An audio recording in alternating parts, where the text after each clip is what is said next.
Hey guys, Joshua Marzz here at New Wave Music Studios, and today I want to talk to you a little bit about how to kickstart your very own music studio for under $2,500.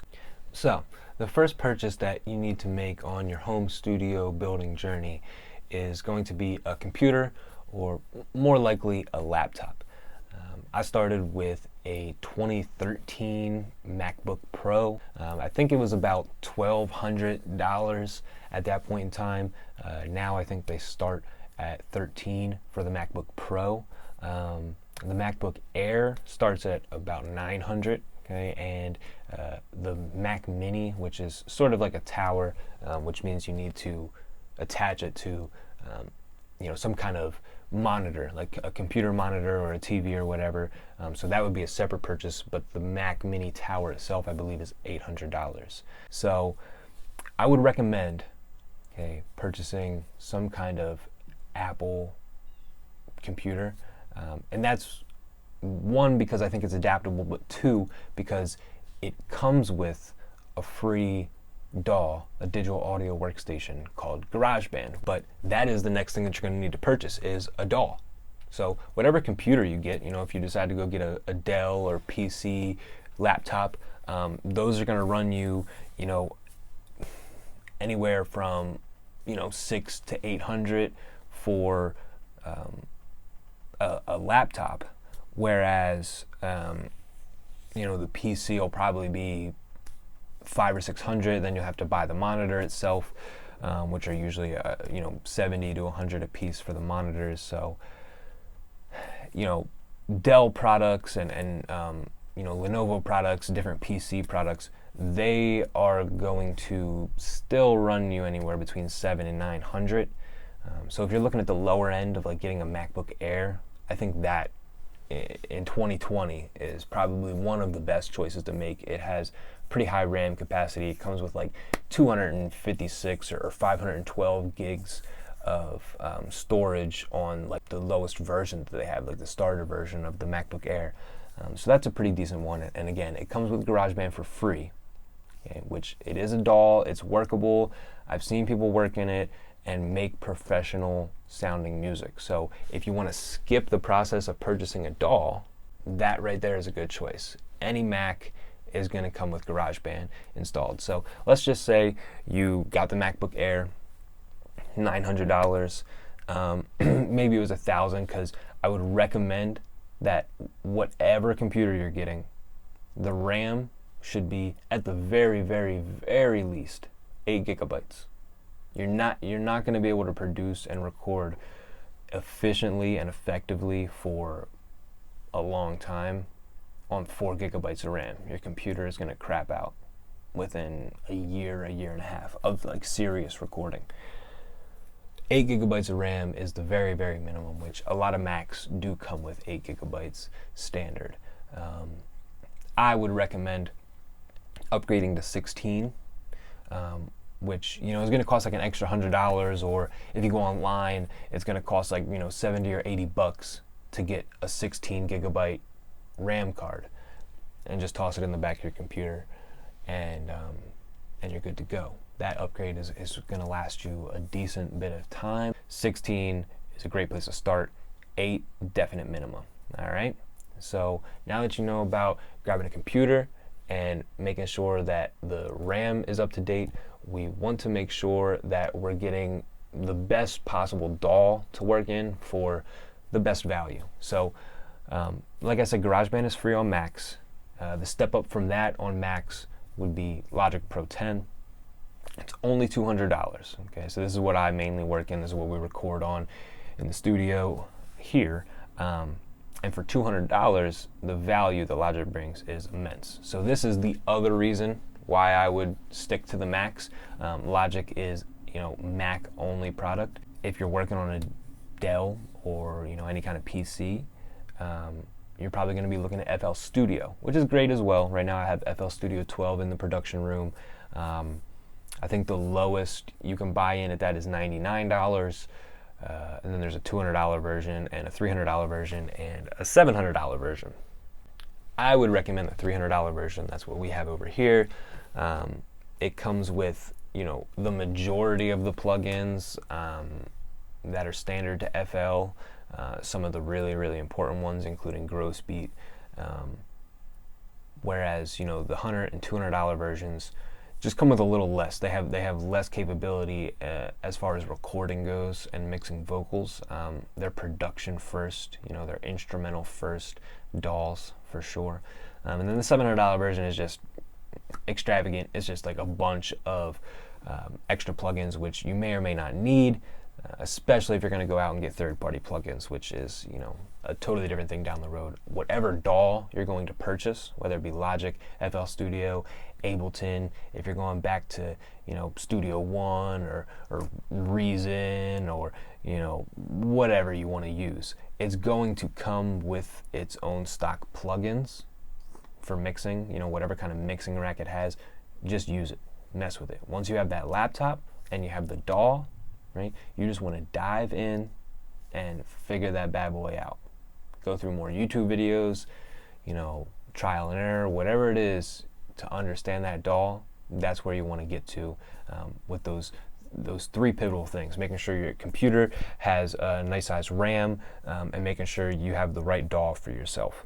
Okay, and the next thing, which would round out the basic studio for a music producer, would be headphones. Okay, so we have the computer, we have the DAW that we're working in, we make sure our RAM is upgraded, and now we want to get some headphones so that we can listen to our music through the not the crappy laptop speakers.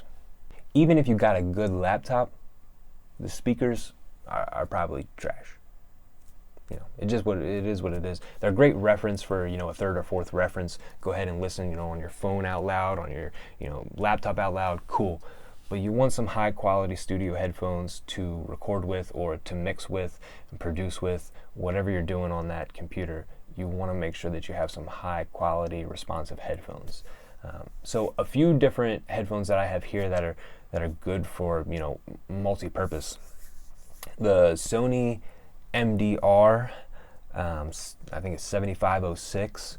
But the Sony MDR, look that up. It's anywhere between $80 and $100. It was $100 when I first bought them back in 2014. But I think they may have dropped a little bit on Amazon. The Sennheiser HD 280s, which I got right up here. These guys are nice too. Very nice cushions. Very nice cushion up top. These are only $100. They fit real nice. I can hardly even hear myself. The sound cancellation is good. They're not active, sound canceling. They're just over the ear, closed back studio headphones, and they're going to give you a lot of isolation, and they're going to give you great sound. Those are also $100. They can be found on Amazon. A pair of headphones that I record with is the Audio-Technica ATH, what's the number? It's the ATH M30X. I think they have like an M30X, M40X, M50X, whatever. They're all just, higher qualities. But the 30 is fine. The 30X is perfect. And that was only $80. Great pair of headphones to record with. Not the best for mixing, but they're great, very flat response for recording. And then the last one I want to talk about is another pair of headphones I got recently off of Amazon, and these are open back headphones. Okay, and these are Philips headphones. These are perfect for mixing with. Okay, and the difference between these, I don't know if you can really see inside of that cage, but the drivers for the headphone, they're usually just right in the middle here. That's great. But they leak out the back of these two. That's why they're called open back headphones. They don't have a closed, ceramic or plastic side here. It's just a little metal grate. So the sound comes out of here. You can put these on like this without even putting them on and still hear, whatever the person is recording. These are perfect for, tracking in your own monitoring room.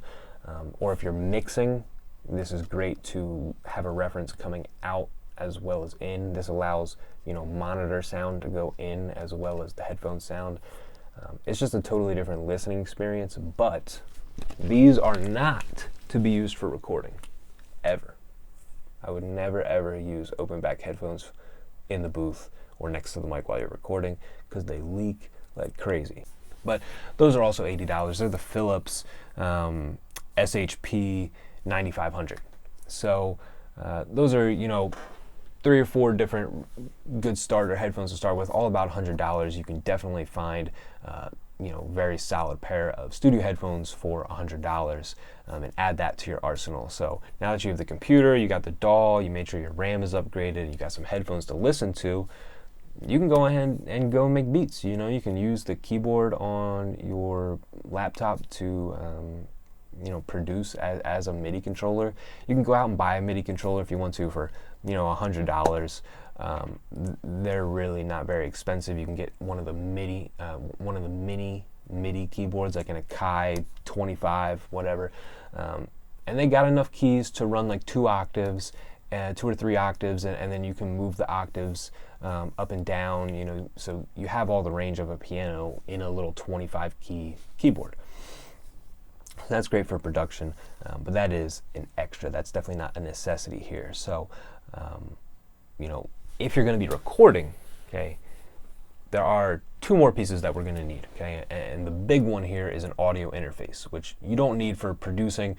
An audio interface basically makes physical sound, okay, recorded through a mic or played through a guitar or any instrument. It takes that sound, and through these inputs on the interface, it takes the physical sound, translates it into a digital wavelength, and then puts that into the computer. The interface is what, it translates the language of, what we as humans perceive as music to what a computer perceives as music.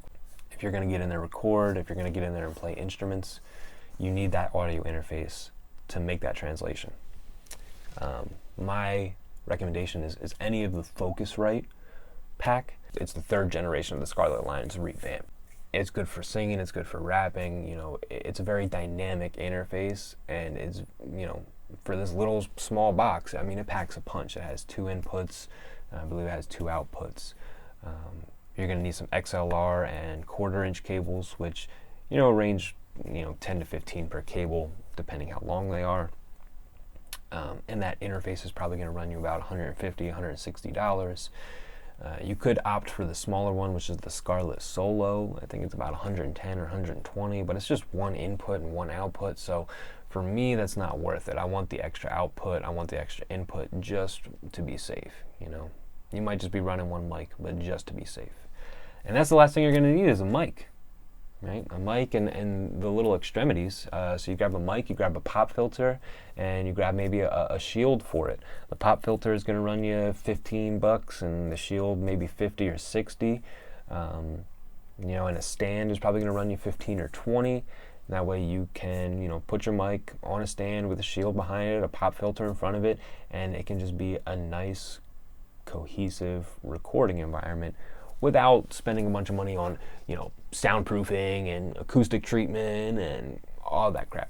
So we're going to go ahead and tally up everything that we talked about real quick. The laptop, can range anywhere between $700 and $1,500. This is going to be the biggest, part of this budget that you're building for building your home studio. So we're just going to call it $1,000 if we went with a MacBook Air with a 16 gig RAM upgrade. That's $1,000. Then you're going to go ahead and buy Logic. You can mess around with GarageBand to practice with it for free, but go ahead and buy Logic. It's super worth it. $200. So that brings us to $1,200. After you have the DAW and you have your computer with upgraded RAM, you're going to go ahead and get some headphones, which again are going to range anywhere between $70 and $150. You can get headphones that are $3, $4, $5, $1,000, whatever. But regular quality studio headphones are going to be anywhere between $100 and $150, and some of them you can get on sale for like $70 or $80.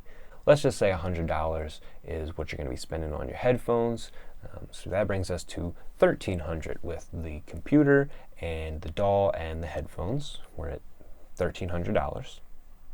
go ahead and get that Scarlett 2i2, which again is going to be like $160. So that's going to bring you to $1,460 for a laptop, an audio interface, a DAW, and our headphones. And we need a mic. I'm recommending like an Audio-Technica AT2020. You know, the Blue has some good lines. Like I use the Bluebird, which I think is about $200. The Ember is like $150. So you're looking at $100 to $200 for a mic. So let's call it, you know, $140, and that brings us to an even $1,600. Okay. We got the interface, we got the mic. You know, we're gonna get the shield attachment, which is $60, and plus the pop filter is $15. The cables are gonna be like $25. So that's gonna bring us to like $1,700. And that is, you know, the mic, the interface, everything that we need for the mic, the computer, and our headphones, and the DAW. So that right there is a $1,700 total. And that is everything we covered. All the equipment you would need to kickstart your home studio for well under $2,500. That leaves you more money to get some extra plugins, maybe get a pair of studio monitors, any extra upgrades you want. So my next video is going to cover where do we go next, right? We left ourselves some room for adaptability, some room to grow, starting with a very small studio setup. Where do we go next? What are the things that we're looking for to upgrade our experience or upgrade the experience of artists that we're working with? And how do we start to bring our home studio into that realm of, you know, a professional home studio? So that's everything for today. I really hope that I was able to bring some good information to you guys. Go ahead, like this video and subscribe if you are looking forward to more content. Comment, you know, if there's anything specific that you guys want to see, especially in Logic Pro 10. So any questions, go ahead, leave them in the comments. And can't wait to see you guys on my next video. Maybe make some music with you soon. Peace.